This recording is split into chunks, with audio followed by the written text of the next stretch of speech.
a unidade 5, né, que a gente está tratando de sentença, e a gente vai falar hoje sobre a dosimetria da pena, ou seja, como é que é calculado a pena nas sentenças condenatórias para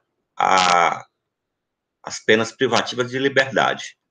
Haja visto que as penas pecuniárias são calculadas de forma distinta, né? Então, o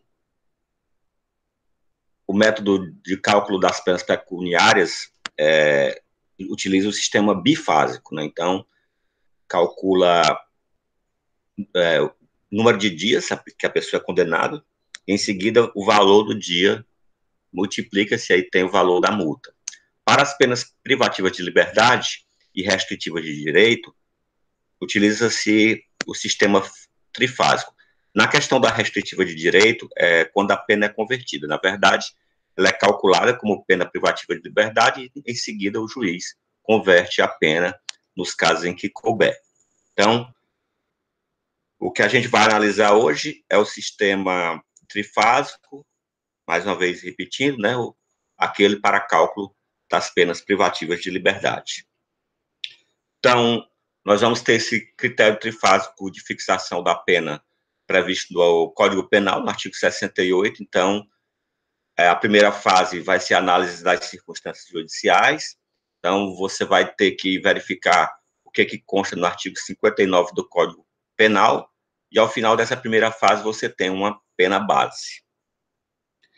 Em seguida, a gente vai ter, na segunda fase, a análise das circunstâncias legais, que são as circunstâncias agravantes ou atenuantes previstas nos artigos 61 e seguintes, né, do Código Penal também. Aí, ao final, tem-se uma pena provisória. E, por fim, nós temos a última fase, né, a terceira fase, que é a análise das causas de aumento ou diminuição de pena. Então, você vai verificar essas causas, tanto da parte geral quanto da parte especial.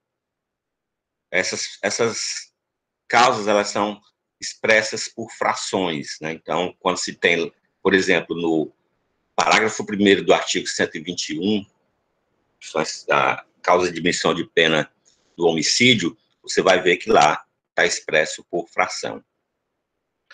E aí, o resultado dessa terceira fase será a pena final. Vamos analisar cada uma dessas fases para verificar qual é o procedimento que o juiz adota em cada etapa. Então, na verdade, esse sistema trifásico é representado por esse gráfico.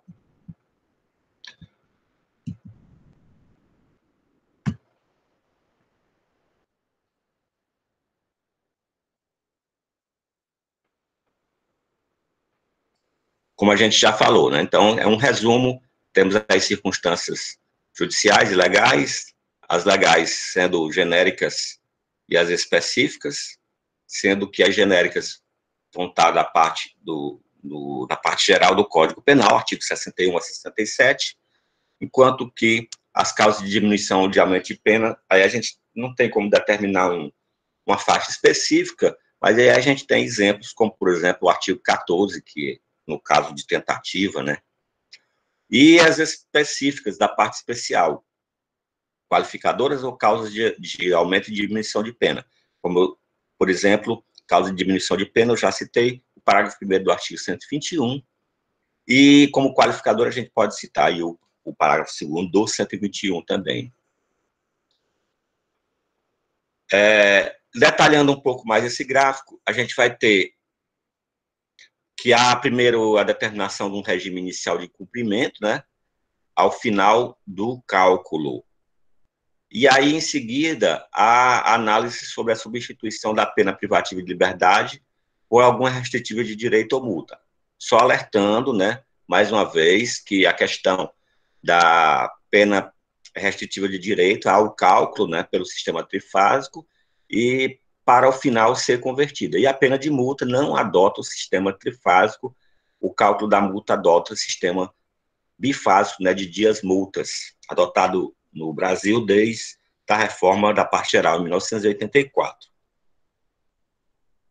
Ainda pode ser analisado, após o cálculo da pena, a substituição ou suspensão condicional da pena, né, o SUSIS, e ainda a possibilidade do apenado apelar em liberdade. Aí, no caso de apelação, objeto de estudo da nossa próxima unidade, a unidade 6, né? Só uma observação também ainda as fases, pessoal, que na primeira e na segunda fase, o cálculo não pode ultrapassar os limites impostos pelo legislador. Então, quando você tem lá, para o homicídio simples, pena de 6 a 20 anos, isso quer dizer que, após a segunda fase, a pena, né, a pena provisória, na primeira fase, na pena base, e na segunda fase, na pena provisória, tem que ser estabelecido dentro desse valor. Nem pode ser menos de 6, nem pode ser mais de 20.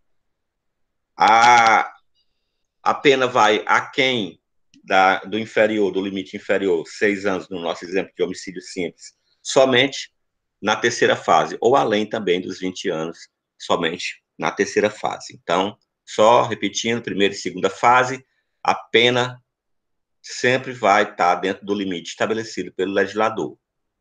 Somente pode ir aquém ou além após a terceira fase. Então, vamos lá para a análise da primeira fase, circunstâncias judiciais do artigo 59.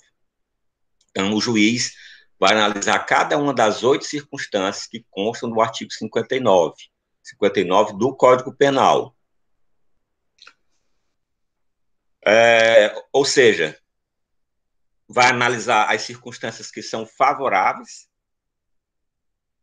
e as que são desfavoráveis. Só lembrando, nessa análise, certo, das circunstâncias que são favoráveis, não pode ficar abaixo do mínimo legal. E na análise das circunstâncias desfavoráveis, não pode ficar acima do mínimo legal.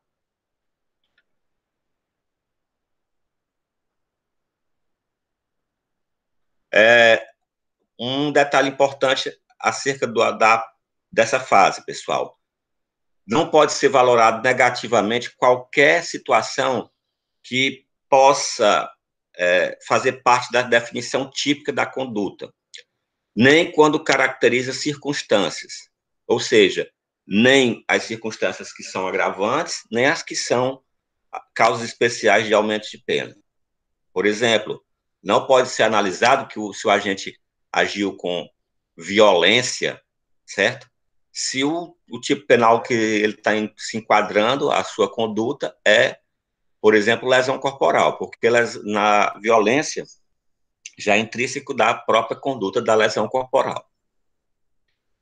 Quanto ao acréscimo, pessoal, que cada uma das circunstâncias, das 8 que constam no artigo 59, como é que se acresce isso? Não há disposição legal dizendo o seguinte, olha, para cada circunstância se aumenta ou se diminui tantos por cento, certo? Não há essa previsão. Mas a jurisprudência, ela é no sentido de que vá se aumentando ou se diminuindo, né? Em um sexto, né? Na verdade, vai se aumentando porque parte-se sempre do mínimo legal, né?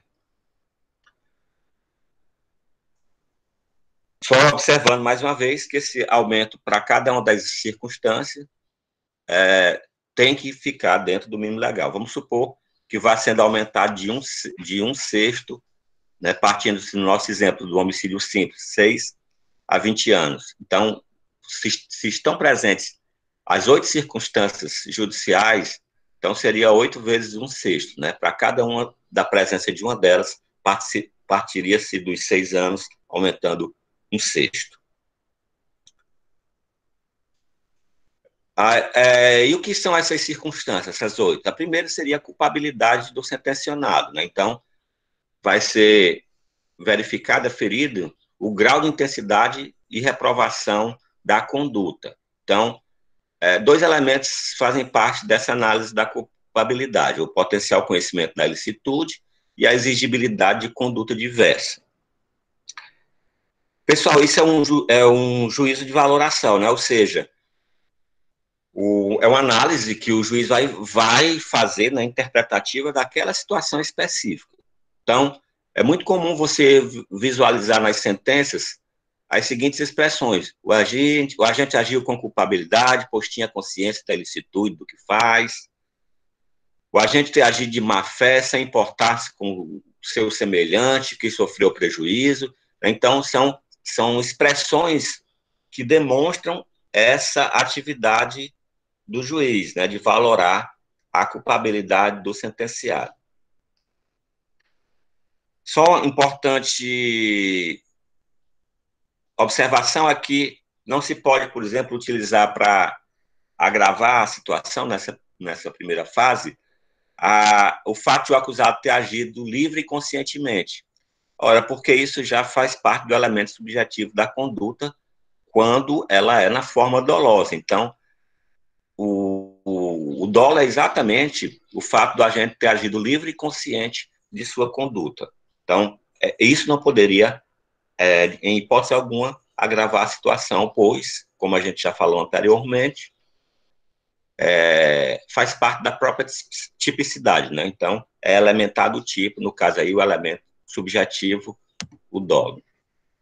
Em seguida, o artigo 59 traz a questão de antecedentes. Então, antecedentes são todos aqueles fatos anteriores à prática do delito. Não confundir, pessoal, a questão de antecedentes com reincidência. Reincidência é quando há sentença condenatória transitada em julgado anterior. Aí, nesse caso, quando é reincidência, ele não faz parte de circunstância judicial, ele não entra para a primeira fase. A reincidência, ele entra para a segunda fase, pois ele é um agravante genérico do artigo 61 do Código Penal. Então, atenção, que aqui antecedentes não vai se confundir com reincidência. Em seguida vem a conduta social. Então, o que o juiz analisa nessa circunstância é a indicação de que o agente tem um bom relacionamento perante a sociedade, né, que ele é adaptado à sociedade, e a observação acerca do que é considerado aí a adaptação à sociedade, né, pessoal? Então, não é o que o magistrado considera o ideal, né? É o ambiente em que o agente se insere, certo? Então, a depender de como é o ambiente em que o agente está integrado, é esse ambiente a que se refere a essa conduta social. Então, para análise dessa conduta social, então, é avaliada o ambiente familiar, laboral, né? Ou seja, o trabalho, o ambiente religioso. Então, tudo isso faz parte da conduta social. É necessário, pessoal, isso é uma situação que agrava a situação do agente. Então, é necessário haver provas suficientes de que o agente ele não tem esse bom relacionamento perante a sociedade. Então, não é simplesmente um achismo do julgador, né? Então, toda situação que vai agravar o agente deve ser provada, né? Então, havendo dúvida em relação a isso, não pode se utilizar essa circunstância para agravar a situação. Essa conduta social também, pessoal, tem que ser verificada a habitualidade, né? Então, não é simplesmente uma prática de um fato isolado que revela conduta social. É aquele fato que se repete, né, por várias situações, exige aí a habitualidade. Em seguida, ainda na primeira fase, o juiz vai analisar a personalidade do agente, ou seja, a índole dele, né? Então, a maneira dele agir, dele sentir, o grau de senso moral, né? Traços emocionais, comportamentais do indivíduo. Isso aí está muito na importância do juiz ter que analisar a presença do agente, né? Então, a audiência de instrução, no que se refere à oitiva do réu, ele é muito utilizada para perceber esses traços, se ele é uma personalidade desajustada, agressiva, impulsiva, certo? Também é necessário ter fundamentação, né? Então, como qualquer outra situação, como eu acabei de falar na circunstância anterior, que vai levar a um agravamento da situação do réu, aqui nós também temos que ter fundamentos, né, provas de que essa personalidade é desajustada, ou agressiva, ou impulsiva. Então, isso é adquirido, além das informações levadas por testemunhas, até mesmo a oitiva do próprio réu, né? Porque às vezes se percebe, por exemplo, que ele não demonstra nenhum arrependimento. Também é importante que tenham informações outras que sirvam de lastro probatório para essa questão da personalidade, como, por exemplo, laudos psiquiátricos, né? E se não há nenhum elemento que vá desabonar essa questão da personalidade, o juiz deve declarar que não tem como efetivamente levar em conta essa circunstância. Em seguida, pessoal, tem análise dos motivos, né? Então, o que leva a pessoa a praticar aquele ato? Então, aqui não é a questão da intensidade do dolo ou da culpa. Então, aqui é o que leva a pessoa a tomar aquela atitude, a praticar o ato. Por exemplo, no parágrafo 1º do artigo 121, que a gente tem o homicídio com a causa de diminuição de pena, tem lá o relevante valor moral ou social. Então, se nós temos o médico que abrevia a vida de alguém, né, que antecipa a morte de um paciente, porque sabe que seu quadro é irreversível e que ele está sofrendo demais, óbvio que nesse caso, o que motiva ele, né, já que a gente está analisando motivos, nós temos um motivo de relevante valor moral. Então, isso é analisado em benefício do acusado. De outra forma, seria, por exemplo, uma pessoa que mata o próprio irmão para que seja o único beneficiário de herança. Nesse caso, o motivo é desabonador, né? Então, é analisado aqui, efetivamente, o que impulsiona o agente à prática do ato. Em seguida, o artigo 59 traz as circunstâncias, que são elementos acessórios ou acidentais que não estão definidos na lei.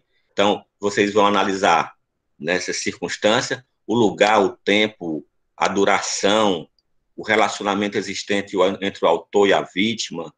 Então, é analisado se isso aí é mais censurável ou não, né? Por exemplo,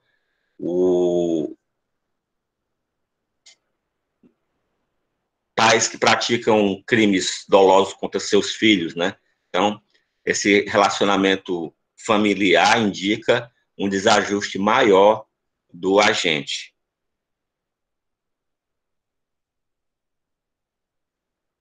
Em seguida, vem as consequências, né? A avaliação do grau de intensidade da lesão jurídica causada à vítima ou seus familiares.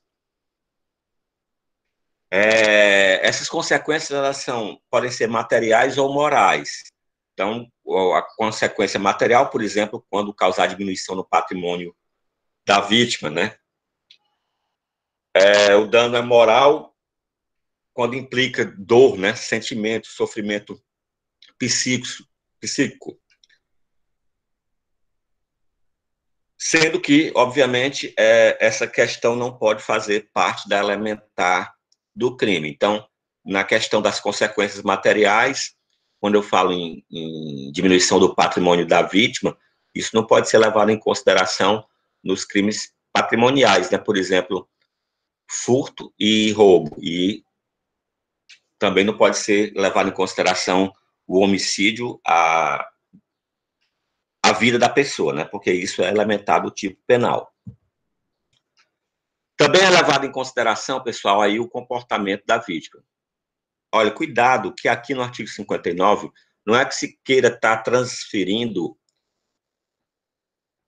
a responsabilidade para a vítima. Por exemplo, não se admite considerar o comportamento da vítima uma vítima de estupro porque a vítima usa roupa provocante. Isso não pode ser levado em consideração. O que é diferente, por exemplo, de uma vítima de um acidente de trânsito se duas pessoas estão num racha, né? E aí há um acidente e uma pessoa vem a morrer. Não se pode desconsiderar aí que a vítima contribuiu.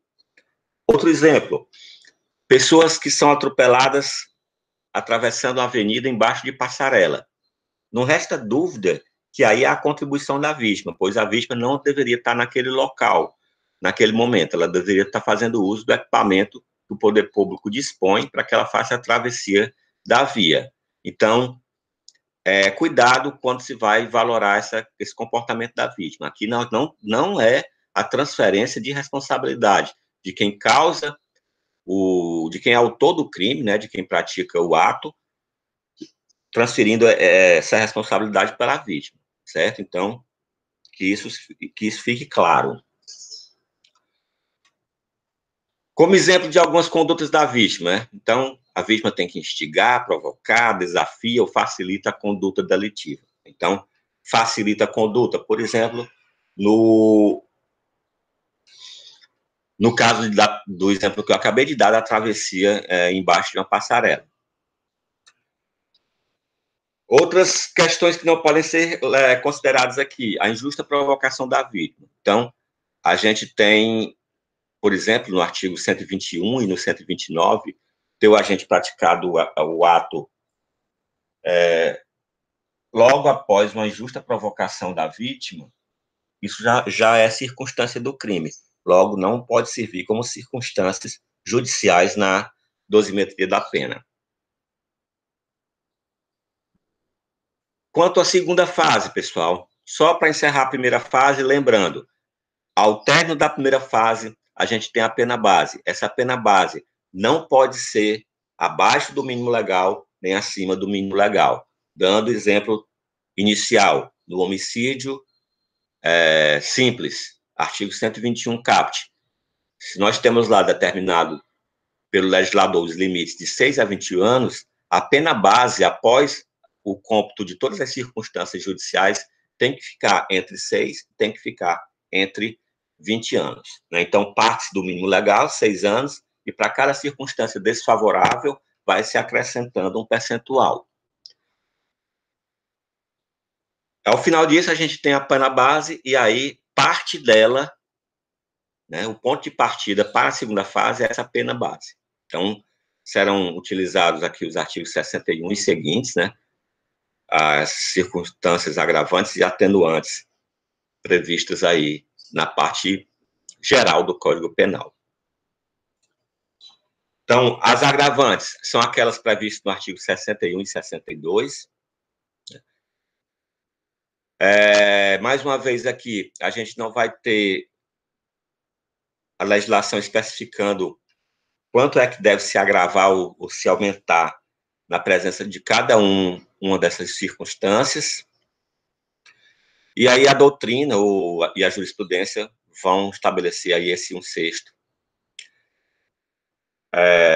para aumentar ou diminuir a pena. Né? Então, vai se aumentar sempre que surgir uma circunstância agravante, vai se diminuir sempre que se encontrar uma circunstância atenuante.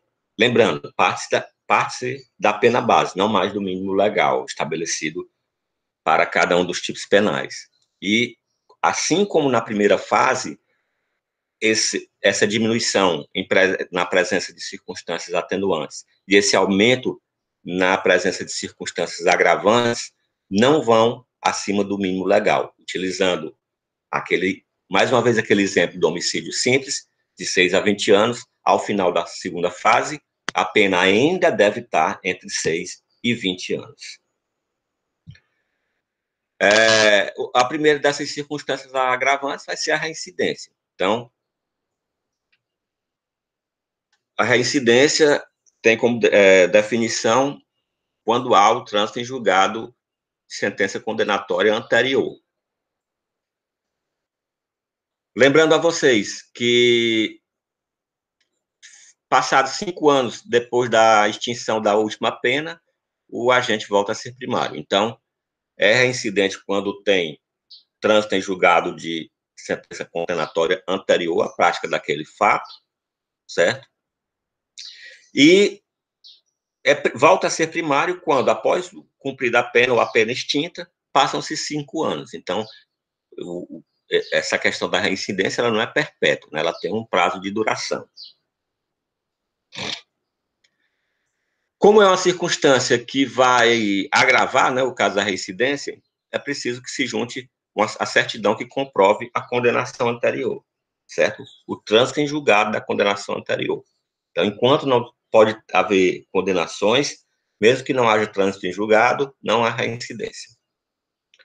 Em seguida, vem motivo fútil e torpe. O motivo fútil é aquele insignificante, certo? Aquele banal. E o torpe seria aquele abjeto, né? Então, aquele que é mais repugnante. Observar, pessoal, que se motivo fútil e torpe já for circunstância do crime, não pode ser levado aqui como circunstância agravante, certo? Então, por exemplo, o homicídio tem essa qualificadora, o motivo fútil ou torpe, certo? Então, no caso do homicídio, não poderia ser levado em consideração. Terceiro, facilitar ou segurar a ocultação, impunibilidade ou vantagem de outro crime. Então, por exemplo, a pessoa que pratica um homicídio para garantir para ele só mesmo o proveito do crime, ou, por exemplo, matar a única testemunha do crime, né? Então, nesse caso, teríamos aí essa circunstância agravante. Só a observação é que, no caso do homicídio, eu estou dando o exemplo de matar a testemunha para ocultar o crime anterior, mas que também nós temos essa qualificadora lá no artigo 121. E a observação, pessoal, é que não há necessidade que o crime fim chegue a ser cometido, certo? Então, basta que ele pratique o crime com essa finalidade, ele já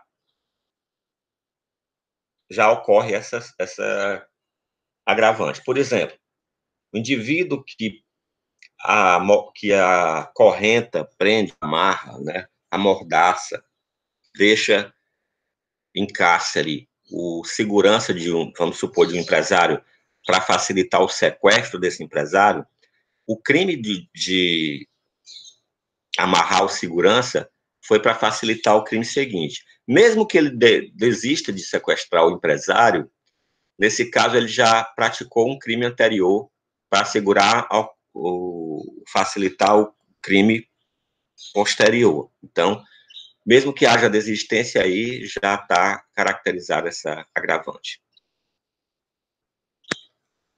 Em seguida, vem traição, emboscada, dissimulação, outro recurso que dificulta ou torna impossível a defesa da vítima. Observem aí que nós temos uma técnica legislativa de interpretação intralegis, ou interpretação analógica.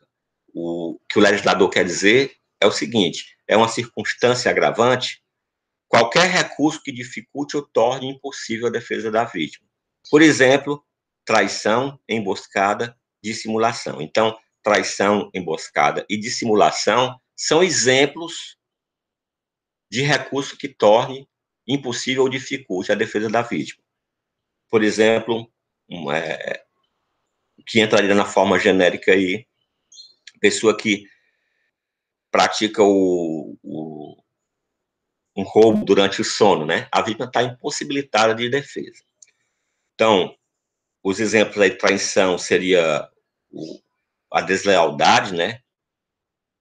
Então, a pessoa é vítima de quem que ela deposita confiança. Emboscada seria aquela cilada, né? A surpresa. E dissimulação seria aí um fingimento daquilo que não se é. Por exemplo, a pessoa entra na casa do outro usando um crachá ou um fardamento de um agente público, né? Isso aí seria dissimulação. Meios insidiosos, cruéis ou de perigo comum. Então, qualquer meio que seja insidioso, né, aquele que é camuflado, né, que dificulta a defesa da vítima, que é cruel, né, que vai além do necessário para a prática do crime, ou que cause um perigo para um número indeterminado de pessoas. Então, vocês devem lembrar, quando vocês estudaram em Direito Penal 1, estavam estudando lá o homicídio, nós tínhamos esses meios insidiosos e cruéis e que eram exemplificados, como, por exemplo, o meio insidioso, o uso de veneno, né? Então, a pessoa coloca de forma camuflada o veneno em alguma bebida ou o alimento da vítima. Meios cruéis, por exemplo, matar com excessiva crueldade com o uso de tortura, né? E o perigo comum é aquele, né, que não tem um sujeito passivo determinado. Então, os crimes de perigo comum, eles são tratados, né, vocês viram em Direito Penal 3, a partir do artigo 250, né, que inicia com o crime de incêndio, em seguida vem explosão, inundação, perigo de inundação. Vocês devem lembrar, né, que todos esses crimes são crimes de perigo comum, pois trazem uma probabilidade de dano a um número indeterminado de vítimas. Ainda tem crime contra ascendente, descendente, irmão ou cônjuge, aí é a questão do parentesco, né? Lembrando que, se for elementar do tipo, não pode ser considerada agravante. Por exemplo, no artigo 123, no crime de infanticídio, obviamente só pode ser praticado contra o descendente, né? A mãe que, sob a influência de estado puerperal, mata o recém-nascido, né? Então, nesse caso, a gente não pode considerar essa circunstância como agravante, pois ela é elementar do tipo, né?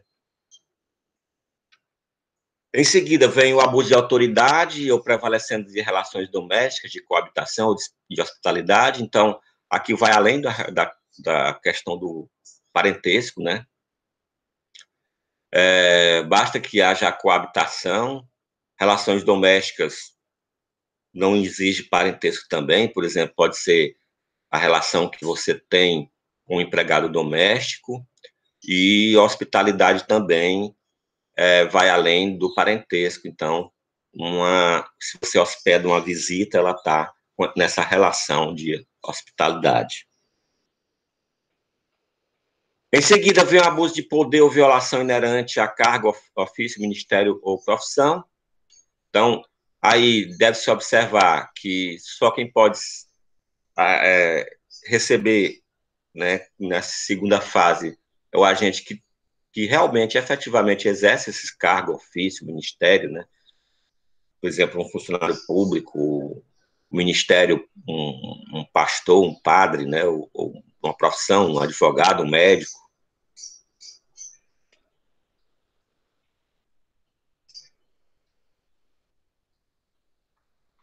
Em seguida vem a questão da criança, o maior de 60 anos, enfermo, a mulher grávida, né? Esses são o que é criança. A gente tem que buscar o conceito no Estatuto da Criança e do Adolescente. Então, segundo o ECA, criança é aquele que tem até 12 anos de idade, a partir daí passa a ser adolescente. Então, no caso aí, fala especificamente contra criança. Então, nós temos aí essa circunstância agravante quando o crime é praticado contra o menor de 12 anos, né? Maior de 60 anos, essa hipótese inserida pelo Estatuto do Idoso, né? Então, a Lei 10.714 de 2003 trouxe essa hipótese aí de circunstância agravante. A pessoa que está doente, né? Aquela pessoa debilitada e que tem um grau de dificuldade maior para se defender, né? E a mulher grávida. Então, quando é grávida aqui, pessoal, não importa o período de gravidez, certo? Então, aqui, como fala de forma genérica, mulher grávida, não necessariamente precisa ser gravidez de alto risco ou gravidez a partir de um certo mês de gestação. Aqui é a mulher grave em si. Observando, né, pessoal, que, mais uma vez, aqui não se pode aplicar circunstâncias agravantes quando elas são elementares do tipo. Então, por exemplo, no crime de aborto, é elementar do tipo a mulher está grávida, né? Se ela não estiver grávida, o crime é impossível. Então, não se pode utilizar nessa hipótese. Em seguida, quando o ofendido está sob a imediata proteção da autoridade, então, por exemplo, o preso, o internado, cumprindo medida de segurança, então eles estão sob a imediata proteção da autoridade. Nesse caso, o Estado tem responsabilidade maior sobre aquela pessoa. Em ocasião de incêndio, naufrágio, inundação ou qualquer calamidade pública ou de desgraça particular do ofendido, então demonstra aí um grau de reprovabilidade muito maior, né? Porque já se encontra em situação difícil, né? Então, por exemplo, agora a gente vive situação de calamidade, né? Esse isolamento social torna as pessoas mais vulneráveis para algumas condutas, obviamente. Situação de calamidade pública ou de segurança é fórmula genérica, né? Então, incêndio, naufrágio, inundação são exemplos dessas situações. Podemos ter, como a questão da epidemia, como eu acabei de falar, também como uma situação dessa. Lembrar que existem crimes que têm essa elementar em situação de naufrágio, inundação ou qualquer calamidade pública. Lá nos crimes contra a incolumidade pública, como tem um crime específico para isso e tem qualificadores para isso. Então, não podemos utilizar lá nos crimes contra a incolumidade pública. Embriaguez pré-ordenada, ou seja, aquela pessoa que se embriaga propositadamente, né, pessoal? Ela ingere o álcool de forma deliberada. Obviamente, aqui não entra aquela embriaguez fortuita, aquela embriaguez em que a pessoa não tem a intenção, por exemplo, num Boa Noite Cinderela, né? E ainda, como agravantes, essas que a gente acabou de comentar, elas constam no artigo 61, nós vamos ter as do 62, né? Que é no caso de concurso de pessoa, por exemplo.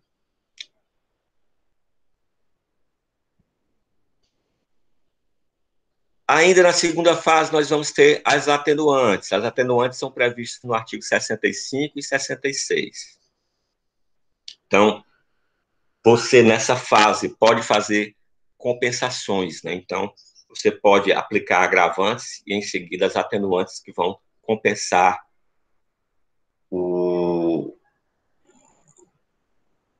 em benefício do réu, né? Observação é que essa observação eu já fiz por diversas vezes, mas vale a pena ressaltar. Como a gente ainda está tratando de segunda fase, a aplicação de atenuantes não vai reduzir ao mínimo legal. Então, mais uma vez, no nosso exemplo do homicídio simples, tem lá o limite de penas de 6 a 20 anos, a aplicação dessas atenuantes, elas vão esbarrar nos 6 anos, no mínimo legal. A primeira delas é a menoridade, né? Então, quando a gente tem Na verdade, chama-se de menoridade, mas é menoridade. Aí que se trata seria o agente ter 18 a 21 anos na época do fato, certo? Então, considera-se ainda que ainda não tem a sua formação, sua maturidade, apesar disso ser muito controvertido, né, esse assunto, mas considera-se ainda que não há maturidade suficiente para aquele indivíduo, e aí atenua-se a pena para essas pessoas, observando que essa idade tem que ser a época do fato. Pois a questão da senilidade, né, ou seja, a pessoa que é idosa, a sua atenuante é na data da sentença, certo? Então, verifica se aquela pessoa não tem, não já está idoso na data da sentença, enquanto verifica-se se ele tinha 18 a 21 anos na data do fato. A questão do desconhecimento da lei. Ninguém pode utilizar o desconhecimento da lei para se eximir de pena, certo? Mas o desconhecimento da lei pode ser utilizado a favor do réu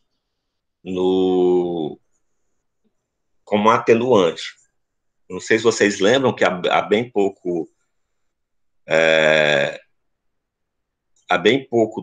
tempo tivemos um caso de uma pessoa de uma comunidade aí que morava numa floresta que foi presa porque estava retirando casca de árvore para fazer um chá, né?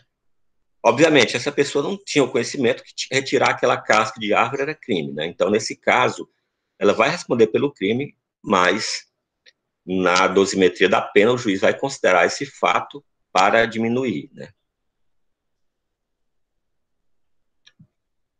Relevante valor social e moral. O relevante valor social é aquele que é comum a todo um grupo de pessoas, né, uma coletividade, enquanto que o moral diz respeito a um indivíduo apenas, né? Então, o valor moral aqui é aquele valor subjetivo, né? Lembrando, pessoal, que essas atenuantes, quando fazem parte de circunstâncias do tipo penal, elas não podem ser reutilizadas, né? Então, se a pessoa pratica o homicídio por relevante valor moral ou social, isso está lá no parágrafo 1º do artigo 121. Então, ela já é utilizada lá como causa de diminuição de pena, então não vai ser utilizada aqui como atenuante. O arrependimento também, aqui o arrependimento a ser considerado, ele tem que ser espontâneo, né? Então, percebe-se esse arrependimento quando a pessoa tenta amenizar ou evitar as circunstâncias do crime. A coação. A coação aqui é a coação resistível, né, pessoal? Porque a coação irresistível, ela é um excludente de culpabilidade. Logo, aquele que sofre coação irresistível, ele não vai responder por crime, né? Aqui é a coação resistível. Cumprimento de ordem superior, também como atenuante, que no caso de quem tem superioridade hierárquica, que determina alguém que pratica a conduta ilícita, né? Nesse caso, vai responder o superior e aquele que tem a inferioridade hierárquica. Nesse caso, o subordinado recebe essa atenuante. Violenta emoção, como atenuante. Não confundir a violenta emoção como atenuante com a violenta emoção que consta lá no parágrafo 1º do artigo 121, ou que consta lá no artigo 129 também. Existe uma diferença bem grande, pessoal. Então, a violenta emoção como atenuante, ela influencia, certo, a pessoa. Ela não domina a pessoa. Por exemplo, a pessoa que mata o outro sob o domínio de violenta emoção. Logo em seguida, a injusta provocação do agente, ele vai responder pelo homicídio com a causa de diminuição de pena do parágrafo 1º. Ele está dominado pela emoção, logo em seguida a injusta provocação do agente. Ele está possuído, ele perde a razão. Essa violenta emoção do artigo 121 ou do artigo 129, ela tem que ser de imediato. Ela não cabe aí espaço para reflexão. Na atenuante genérica, a violenta emoção, ela apenas influencia. Então, a pessoa pode estar influenciada sobre a violenta emoção, mesmo após momentos de reflexão. A pessoa passa um dia, passa 2 dias, passa uma semana, e a pessoa ainda continua com aquela raiva, certo? Ela ainda continua influenciada por a emoção. Então, é diferente da violenta emoção que tem lá no artigo 121. Ainda tem como atenuante genérica a confissão espontânea, né? Então, não é a confissão em que o agente é coagido, tem que ser espontaneamente, né? Ela tem que ser por livre vontade do agente. A influência de multidão em meio a tumulto, né? O exemplo que a gente pode dar são aquelas pessoas que praticam linchamentos, né? Então, são influenciadas pela multidão, são levadas pela multidão. Dando sequência às atenuantes, temos aí o artigo 66, né? Então, a gente acabou de analisar o 65, e o 66 também traz atenuante. Além do que, pessoal, da aplicação das atenuantes genéricas, né? Como eu acabei de dar vários exemplos, a gente vai ter as atenuantes que são específicas para cada tipo penal, certo? Então, observar atenuantes que estão lá nos tipos penais, assim como as atenuantes genéricas.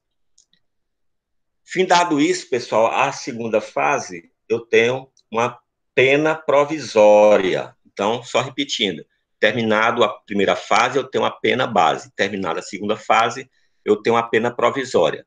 E essa pena provisória, assim como a pena base, não pode ficar abaixo do mínimo legal, nem pode ficar acima do máximo legal. Partindo dessa pena provisória, aí começa a terceira fase, que são as causas de aumento ou diminuição de pena, que são encontradas na parte geral e na parte especial. Então, são encontradas na parte especial, que são utilizadas, aliás, na parte geral, desculpem, que são utilizadas nessa terceira fase. Por exemplo, a tentativa.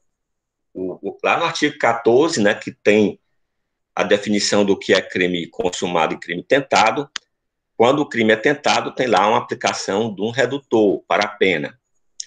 Por exemplo, os concursos de crime, né? Artigo 69, artigo 70, artigo 71, né? Então, no concurso formal do artigo 70, o concurso formal próprio, nós vamos ter que, em concurso de crimes, né, quando há a prática de apenas uma conduta e mais de um crime praticado, nós vamos ter a aplicação da maior pena, ou de uma delas, se forem iguais, e utiliza-se a regra de exasperação, né? Pega-se única pena e aplica um percentual em cima dela.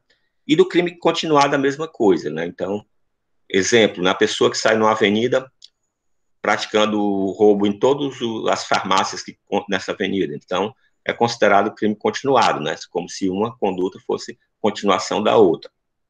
Então, nesse caso, pratica-se a mesma fórmula aí de exasperação. É um crime, uma pena exasperada.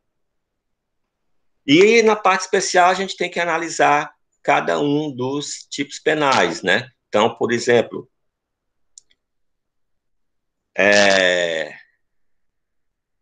no artigo 157, que é o roubo, no artigo 155, que é o furto, nós vamos ter exemplos dessas causas de aumento e diminuição de pena da parte especial. Só um lembrete a vocês, né, que vocês aprenderam isso em Direito Penal 1. Como é que você sabe que a natureza de uma determinada norma, né? Por exemplo, você sabe que um parágrafo de um determinado artigo ele tem natureza de causa de diminuição de pena, ou de privilégio, ou de causa de aumento de pena, ou de qualificadora. Então, quando nós temos privilégio e qualificadoras, nós temos uma nova faixa de penas. E quando nós temos causas de aumento ou diminuição, nós temos essas causas expressas em frações. Então, quando você tem lá, aumenta-se da metade, diminui de um sexto, aumenta de um sexto. Então, isso é causa de aumento e de diminuição. Existe uma ordem para aplicar essas causas, pessoal, e aí, primeiro são aplicadas as causas de aumento, para em seguida diminuir. E isso, pessoal, é porque favorece o réu, né? Então, quando se aplica, por exemplo, se você aumentar 10 anos da metade, você aumenta 5 anos. Mas aí depois você pega esses 15 anos e você diminui da metade, você diminui 7,5, né? Então é mais vantajoso para o réu a aplicação da causa de aumento de pena primeiro, para em seguida a de diminuição de pena. E o último percentual que é aplicado é o percentual que determina se o crime é tentado, né? Então, o artigo 14, inciso 2º, lá da parte geral do Código Penal, é a última coisa que se aplica. E nesse caso, após o encerramento da terceira fase, aí nós já temos a pena definitiva, podendo essa pena ultrapassar o mínimo legal, o máximo legal, ou ser diminuída aquém do mínimo legal. Vamos dar um exemplo aqui no homicídio simples, né? O mínimo legal era 6 anos. Vamos supor que seja aplicada uma causa de aumento de pena de metade, 3 anos, 6 anos vai para 9. Quando eu diminuir, se eu tiver uma causa de diminuição de pena de metade também, se eu diminuir 9 de metade, eu vou ter 4,5. Ou seja, a pena final para esse homicídio simples ficou abaixo do mínimo legal. Então, isso é possível na terceira fase. Após ser calculada a pena, né, ter-se a pena definitiva, com a aplicação das 3 fases, aí a gente vai ter a definição do regime inicial de cumprimento. Então, a regra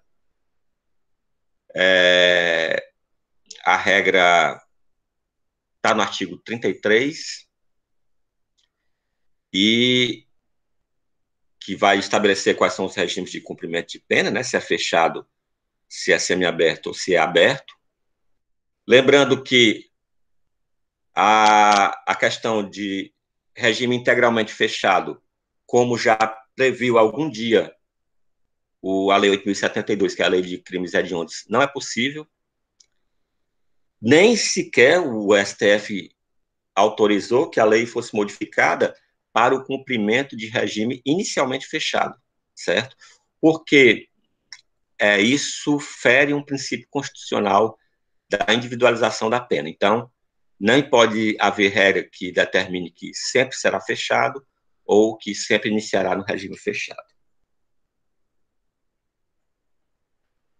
Após a fixação da pena, né, então vai se verificar se é possível substituir essa pena privativa de liberdade por restritiva de direito. Então, vai se observar o artigo 44 do Código Penal, nós vamos ter aí, nesse 44, as regras para a substituição de pena. Então, crime culposo ou crime doloso com pena inferior a 4 anos, o crime não pode ter sido praticado com violência ou grave ameaça, o réu não pode ser reincidente no mesmo crime, né, que é o que se chama de reincidência específica, e que as circunstâncias judiciais sejam favoráveis. Então, circunstâncias judiciais, só lembrando a vocês, é a verificação da primeira fase, né, da dosimetria da pena, artigo 59 da parte geral do Código Penal. As penas iguais ou inferior a 1 ano serão substituídas por uma prestação pecuniária ou restritiva de direito, né? Prestação pecuniária é multa, ou um restritivo de direito, por exemplo, prestação de serviço à comunidade. E as penas inferiores a 1 ano serão substituídas por uma prestação pecuniária e uma restritiva de direito. Então, a diferença aí é o I, né, pessoal? Enquanto no primeiro exemplo ali existe um ou, né? Então, é uma ou outra, enquanto que nesse segundo aqui nós vamos ter o acúmulo da prestação pecuniária com a restritiva de direito, ou mesmo 2 restritivas de direito. Por exemplo, fornecimento de cesta básica mais prestação de serviço em um determinado hospital, certo? Então, há essa possibilidade. Observar que a dosimetria da pena, utilizando o sistema trifásico, só é aplicado para as penas privativas de liberdade, né? Para as penas pecuniárias, né? A pena de multa, obedece o critério bifásico. Então, fixa-se uma pena base em dias multas, na primeira fase, e na segunda fase determina qual é o valor de cada dia. E aí multiplica o número de dias pelo valor para se ter o valor da multa.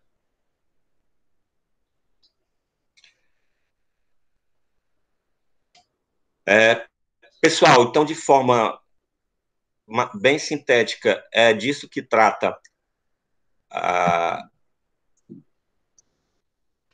o nosso Código Penal no que se refere à aplicação da pena, né? Então, depois de ver a sentença, e aí, por óbvio, a gente vê somente para a sentença condenatória, né? Porque se ela for absolutória, não tem muito o que se fazer, né?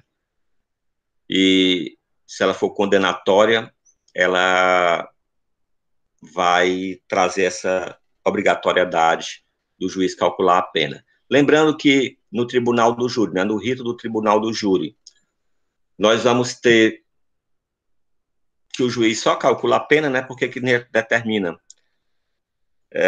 se é culpado, se é inocente, ou se existiu circunstância, é o conselho de sentença, né, e o juiz ele está vinculado ao que determina o conselho de sentença, certo? Então, no tribunal do júri, o juiz praticamente só faz a aplicação da pena, né, a dosimetria da pena. Dúvidas? Vamos lá, pessoal.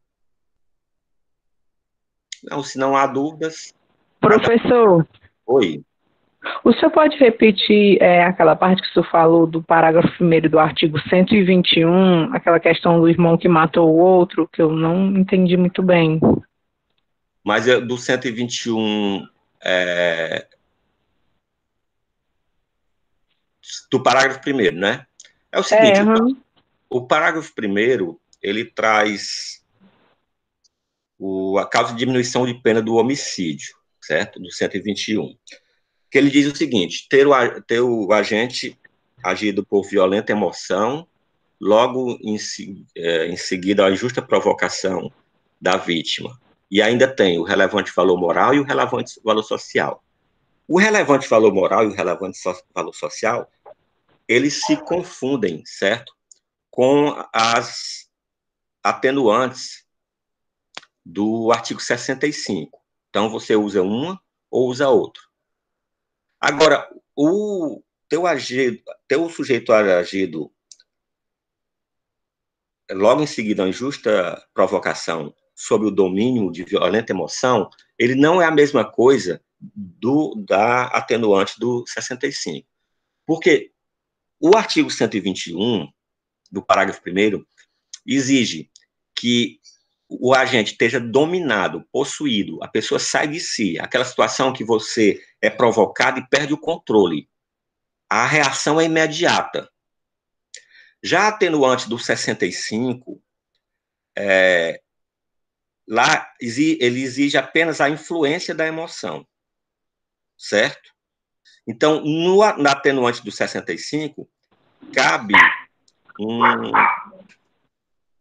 um espaço para reflexão. Então, você é provocada hoje, daqui a 3 dias pode ainda estar influenciado pela emoção, certo? Por exemplo, sujeito A provoca B. 3 dias depois, ele ainda está acometido pelo ódio do outro. Ele não está mais dominado pelo ódio, mas ele ainda está influenciado. E aí ele vai, cruza com o provocador na rua, 3 dias depois, e o agride fisicamente. Essa agressão física, ela não vai ser considerada como causa de diminuição de pena da lesão corporal, porque ele não estava mais dominado pela emoção. Mas ela vai ser considerada como atenuante genérica, porque ele estava meramente influenciado. Então, a chave de distinção aí é domínio e influência da emoção. É o espaço para reflexão. Teve espaço para reflexão, está apenas influenciado. Não deu tempo para refletir sobre o assunto, certo? Apenas foi provocado e reagiu de imediato, perdeu o controle. Aí ele está dominado pela emoção. Não sei se foi essa a sua dúvida. Foi, eu entendi agora. Obrigada, viu? Nada. Ok, pessoal? Diga aí, Anderson. Professor, eu queria, assim, saber essa parte do aumento e diminuição da pena, porque eu acho que eu não entendi bem. Porque o senhor falou que primeiro a gente tem que ocorrer o aumento para depois ocorrer a diminuição.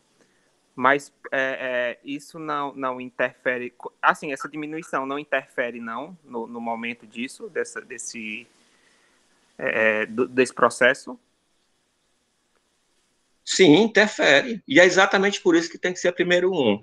O exemplo que eu dei, Anderson. Se a gente terminar a segunda fase de dosimetria com 6 anos para o homicídio simples, que é o mínimo legal, e eu tiver uma causa de aumento e uma causa de diminuição, vamos fazer o exercício aplicando primeiro a causa de diminuição. Se eu diminuir a metade,